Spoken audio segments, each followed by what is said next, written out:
Taking a look at some other stories you should know, a federal judge blocked the mass deportation of 1,400 Iraqi citizens with criminal histories or expired visas. Many of those arrested are Christians, and the judge argues sending the immigrants back to Iraq would be a death sentence since militants and terrorist groups target religious minorities. This injunction gives the Iraqis time to make their appeal to stay in the United States. North Korea is on the verge of creating a reliable nuclear missile as soon as next year, the Washington Post reports. That's 2 years earlier than the most recent forecast. These missiles, intercontinental ballistic missiles or ICBMs, could hit a city like Anchorage, Alaska.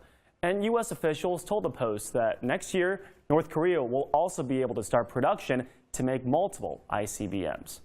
And staying on this topic for a little bit, North Korea has attempted 11 missile tests this year, according to CNN, and a 12th one could come any day. You have seen these launches before, you just saw it, but how far can these missiles go, and do they actually have one that can reach the United States? Let's take a closer look at what experts believe is in the North Korean arsenal. The North already has several short and intermediate range missiles, and they can pretty much hit any city in the region, including Tokyo, Seoul, and they can even hit Guam. Those are the most common types of missiles we've seen used in these tests. Here's the one that's been in the news lately, the Hwasong-14. That's the intercontinental missile that the North launched on July 4th, and has an estimated range of 6,700 kilometers, meaning it could hit Alaska. Finally, here's the Daebaedong-2. Experts believe this could be the weapon that could reach the United States.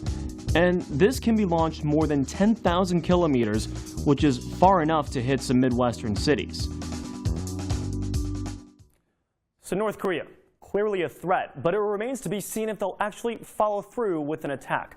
I spoke with someone who has studied this conflict for years. Right now, for as serious as all this is, he says this is all just a lot of posturing, and both North Korea and the U.S. want to avoid an all-out battle. The U.S. has certainly been studying this, and any kind of strategizing or gaming that out looks very bad, not only for the United States, but for its allies, South Korea and Japan. Both countries, of course, South Korea is within range of artillery. You don't even need missiles to hit most of Seoul. And Japan is within range of the medium-range ballistic missiles, which can be fitted by most intelligence analyses with a nuclear tip.